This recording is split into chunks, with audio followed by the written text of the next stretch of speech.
Good morning, everyone.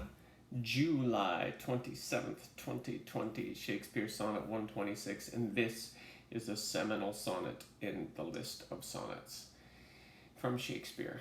Um, First, let me read something from an interwebsite that is really good, very helpful, very brief, but very useful. Mostly because I want to read this guy's name. Dante Gabriel Rossetti wrote in 1892, quote, "There should be an essential reform in the printing of Shakespeare's sonnets. After Sonnet 126 should occur the words end of part 1. The couplet piece numbered 127 should be called epilogue part 1, then 128 part 2, so forth and so on."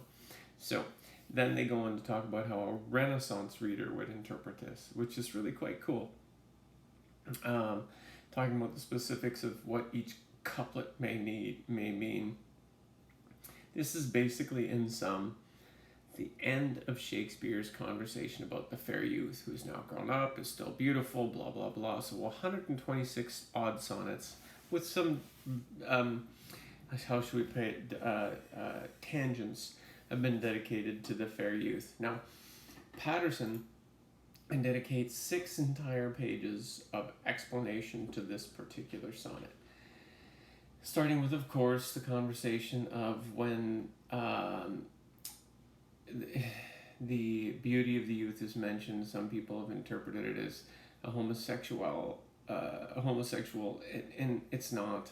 And Patterson agrees and points out all the reasons why one shouldn't consider it so, or that when the lovely boy comes up, that it means Cupid. Again, Patterson neuters that argument as well, no pun intended. But one of the cool things is in the poem is time personified, capital T, and then the word fickle glass, and then sickle hour. Some people assume that it was a mistake, that it should be fickle, but Patterson goes into how sickle relates to a term from the Renaissance called sickle moon, which is basically a waning time, right? When you see a sickle, and you see a moon that is like some kind of crescent moon, it means that you're in a certain time period of the month, and it's just a time measurement. So hence he dissuades that argument as well. There's so many other nuances in this that are just torn apart and broken down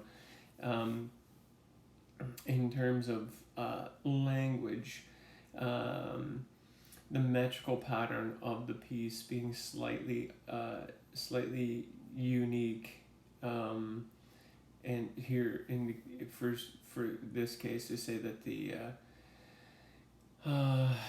the words do not represent foot boundaries. So the way it is written, Patterson says, in spoken language, the gaps between the words are a psychological phenomenon. And in this particular sonnet, Shakespeare writes it so that if you read it as a sonnet in his iambic and setup, it will make far less sense than if you read it sort of as a prose. So it makes it very difficult to read and make a choice. So it's strictly not iambic, and so it is a really wonderful explanation. If you get a chance to get the Patterson book, it's brilliant, and it also helps when you're looking at other Shakespeare, his plays. So anyway, that's a long ass preamble. So here's the poem. Sorry about that. No politics, so that's good. To the fair youth. O thou, my lovely boy, who is in thy power, dost hold time's fickle glass, his sickle hour, who hast by waning grown, and therein showest thy lovers withering as thy sweet self growest. If nature, sovereign mistress, overrack, and thou goest onward, still will pluck thee back. She keeps thee to this purpose, and that her skill may time disgrace and wretched minutes kill. Yet fear her, O thou minion of her pleasure. She may detain, but not still keep her treasure. Her audit, though delayed, answered must be, and her quietest is rendered to thee. I did forget a very major thing, I'm sorry. That this is not A-B-A-B, it's A-A-B-B-C-C, so forth. Oops, you probably heard that. I hope. Anyway, take care, have a great day.